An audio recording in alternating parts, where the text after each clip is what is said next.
Hello, and welcome back to The Honest Left. So today I want to talk about Alexandria Ocasio-Cortez, aka AOC. She is the outspoken progressive House representative that has basically become world famous for speaking her mind. Well, she's made some questionable comments lately. And of course, I'm sure most of you already know, there was an article that came out of Politico covering her where she was praised by the likes of James Carville, who famously worked for Bill Clinton, and Neera Tanden, who famously worked for Hillary Clinton. So if you don't know for some reason, AOC was a member of Justice Democrats. She ran for Congress in 2018 and famously beat out a long-standing incumbent to take the spot and become a House representative. Within her first couple days of being in Congress, she famously led a protest outside of House Speaker Nancy Pelosi's office, protesting to make her recognize the Green New Deal as a serious issue and as a serious piece of legislation. But within the past few months, she's famously called Nancy Pelosi the mama bear of the Democratic Party. Now, I don't want to make a huge deal out of this because she did only say it once. It shows a clear shift in her ideology, if you will, and the way she looks at the Democratic Party leadership. She's also replaced a couple of her top aides. When she first got into Congress, her top aides were what you would call radical, if you will, and very outspoken about these progressive ideals. She's replaced those aides with people who have worked for Beto O'Rourke and other establishment types. Now this, to many, is very worrisome, right? When you have somebody who is kind of, along with Bernie Sanders, the face of the progressive left, and they're starting to show signs of becoming a little bit more corporate left, that is obviously very worrisome. But is this a big deal or not? Well, if you look at kind of what she's been saying and the kind of action she's taken in the past few months, there is a little bit of reason to worry. Okay, so for instance, Justice Democrats have a few different people running for Congress this election cycle, and she's backed only 2 of these people. The reasoning behind she backed these people is a little bit what you would call culturally progressive. The only people she is backing are running against Democratic incumbents who are not culturally progressive and are against abortion rights. Those are the only 2 people from Justice Democrats that she's backing, are running against people who are against abortion rights. So she's running against issues of cultural left. Okay, whereas when she first came into Congress, she was very much economically progressive. She's kind of shied away from that in recent time. She's also formed her own pack in which she has people running against Republican incumbents or running for open seats. Now, AOC was kind of like the poster child of Justice Democrats, this progressive left pack. And now forming her own pack and only endorsing people who are running against Democrats who don't support abortion rights, it really looks like she's shied away very far from that economically progressive idea. Also, she famously spoke out against this COVID-19 relief bill, but ended up still voting yes on it, and as did Bernie Sanders. But if you look at their actions post-vote, you kind of see the difference, and you kind of see the way in which she's moving here. So after the vote, she came out and said, and spoke out against the fact that the relief bill did not cover undocumented immigrants, whereas Sanders came out and said we need to make another bill that would provide temporary Medicare for all. And so you kind of see the difference in the shift there. She's also spoken out against Sanders and his supporters, saying Sanders was too conflict-based, and calling out the supporters for their online harassment like every other Democrat and Republican has been doing for the entire election. And so the question to be asked is, should we be worried here? Well, yes. As anybody knows, Washington is a very cutthroat town, and there's a lot of forces at play that want to force you in a direction no matter where you came from.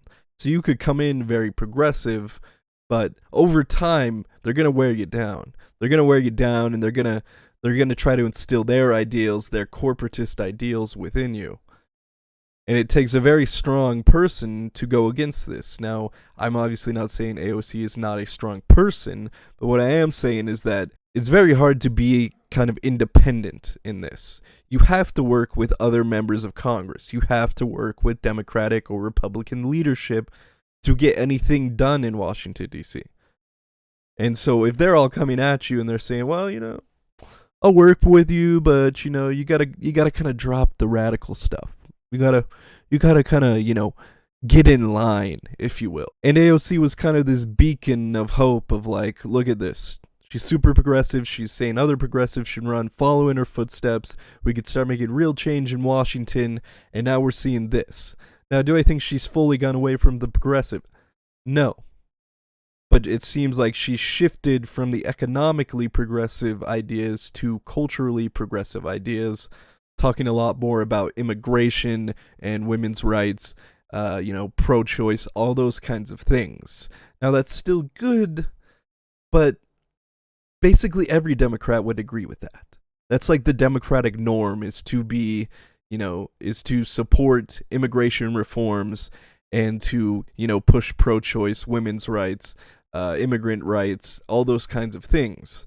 That's just the Democratic norm. That's kind of the thing they hang their hat on. They'll still, cater to corporations and screw over the common people, but hey, they want people to get in this country in an easier manner, and they want pro-choice to be a nationwide law. That's just normal Democratic stuff. That's not progressive. That's not progressive at all. That's just the norm.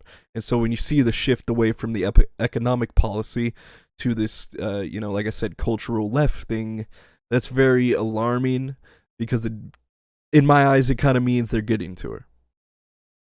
And look, I could count on one hand the members of Congress that I think actually do a good job. And she would be part of that. But if she keeps shifting this way, I can't really support that. I can't. It's just not right to me. I always got to do what I think is right. I always got to support the people that I think have, the common people as part of their best interests and are looking out for them. And am I saying she's not going to do that? No. But what I'm saying is, look, I'm not going to keep repeating myself. It's very alarming. Okay, when she goes up and she speaks out against this COVID-19 relief bill, she was only pointing the finger at Republicans. She was not doing what she would have done before, where she said, hey, this is all of your faults. It's not just the Republicans. It's not just the Democrats. It's the entire Congress that screwed people over here. And that's what's needed to be said. People have kind of looked at Bernie as this person who, wants to burn it all down and is against all of Congress, and that's not true either. Bernie is a member of Democratic leadership. And he does work with Nancy Pelosi and Chuck Schumer and these people as well. And he keeps their interests in mind along with the interests of working people. But the difference here is that Bernie has kept this economically progressive agenda going throughout his entire career, whereas AOC's been in Congress for not even 2 years yet, and she started to shift away from the economic stuff. And so, look, does that suck? Yeah, there's nothing we can do about it. But what we need to do, and what I hope will happen, through the years, through more elections, is that we get more progressive people into Congress. We get more people who have these economically progressive ideas, the Green New Deal, Medicare for all, things like that, taxing the wealthy, all those. We need people with those ideals. Because I've said this before, I don't know if I've said it in a video before, but I've talked with friends about this all the time, is, we can't have a president like Bernie Sanders until we get more progressive people in Congress, because they are the ones pulling the strings. Okay? Bernie Sanders looked like he was just going to run away with it. Guess what? Obama makes a few phone calls, gets Pete Buttigieg, Amy Klobuchar to drop out, endorse Biden, other people like James Carville to endorse Biden, and bam, they pull all the strings.